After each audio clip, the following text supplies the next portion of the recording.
Dito tayo ngayon mga ka-OFW sa OWA. Magte-trading ako ngayon sa tungkol sa business.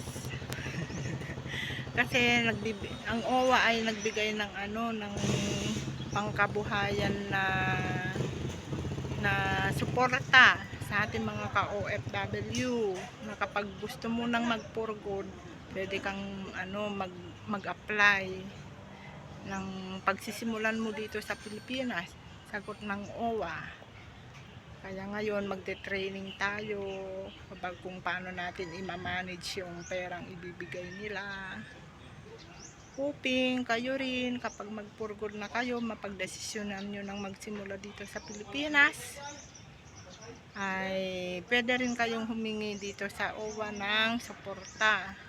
Basta i-secure nyo yung termination nyo, yung kung anong reason kung bakit kayo napauwi, yung papers na yon, humingi kayo dyan sa bansang panggagalingan nyo, dyan sa OWA dyan. Tapos yung i-secure nyo yung ticket nyo, yung arrival at saka departure nyo, last departure at saka arrival, para mai-process yung application nyo sa pagsisimula nyo dito sa OWA ay sa Pilipinas. Balik hanap buhay, ganon ang in-applyan ko. Either may maliit naman na amount na ibibigay pang suporta sa ating mga magpupurgod na. Kaya kung kayo ay nagbabalak magpurgod na rin, mag-apply lang kayo, i-secure nyo yung mga sinabi ko na yung termination, gaya ko yung termination letter ko, tapos yung ticket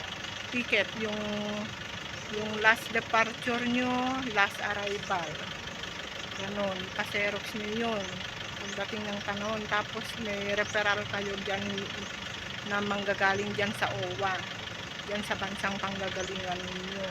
Huwag ninyong kalimutan, kasi para mas madali kayong makapag-claim dito sa OWA pagdating nyo dito. Yan lang, mamaya pa mag-uumpisa na yung 30 yung may suporta sa atin ang pamahalaan, mga ka-OFW, kayo huwag sayangin. Alamin ninyo yung mga benepisyo natin mga ka-OFW para magamit ninyo. Hanggang dyan muna, security ang inyong ka-OFW. Mag-subscribe po doon sa OFW Lighthouse. Diyan tayo nagpo-post tungkol sa mga kaganapan sa buhay ko dito, dun sa pag-uumpisa ko dito sa Pilipinas. Yan.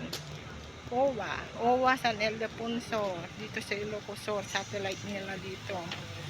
Kaya hanggang dito muna mga ka-OFW, i-update ko kayo pagkatapos ko. Bye! Love you! God bless!